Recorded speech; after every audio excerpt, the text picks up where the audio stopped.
பாவை 13వ பாசுரம்.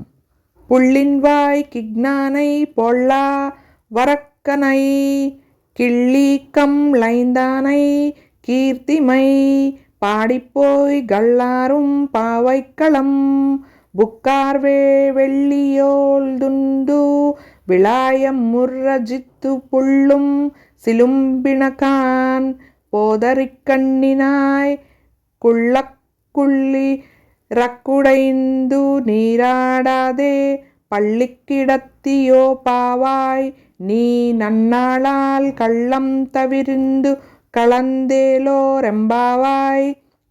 కంసునిచే పంపబడిన బకాసురుని నోటిని చీల్చిన శ్రీకృష్ణుని యొక్కయు దుష్టుడైన రావణుని 10 తలలను గిల్లి పారవైచిన శ్రీరాముని యొక్కయు కళ్యాణగుణ సంకీర్తనం చేస్తూ శ్రీకృష్ణుని సంశ్లేషమును అనుభవింపగోరు గోపికలందరూ సంకేత స్థలమునకెప్పుడో చేరిపోయిరి. నీవింకనూ లేవకున్నావు, తెల్లవారినదని సూచించుచు శుక్రుడ ఉదయించెను, బృహస్పతి అస్తమించెను. ఇవిగో పక్షులన్నీయు తమ ఆహారాన్వేషణ నిమిత్తం అరుచుకుంటూ ఆకాశంలో ఎగిరిపోతున్నాయని గోపికలు చెప్పగా నిద్రిస్తున్న గోపిక తన కనులు తెరిచి చూచింది. ఆమె నేత్ర సౌందర్యానికి ముగ్ధులై వికసించిన తామర పువ్వులందు వ్రాలిన తుమ్మెద వంటి కనులు కలదానా, ఇకనైనను లేచిరావమ్మా. నీ నేత్ర సౌందర్యానికి ముగ్ధుడై శ్రీకృష్ణస్వామి తానే నీ వద్దకు వచ్చునని భ్రమించకు. శ్రీకృష్ణ విరహతాపమును తీర్చుకొనుటకు ఈ చల్లని నీటిలో అందరితో కలిసి స్నానమాడగా రావమ్మా.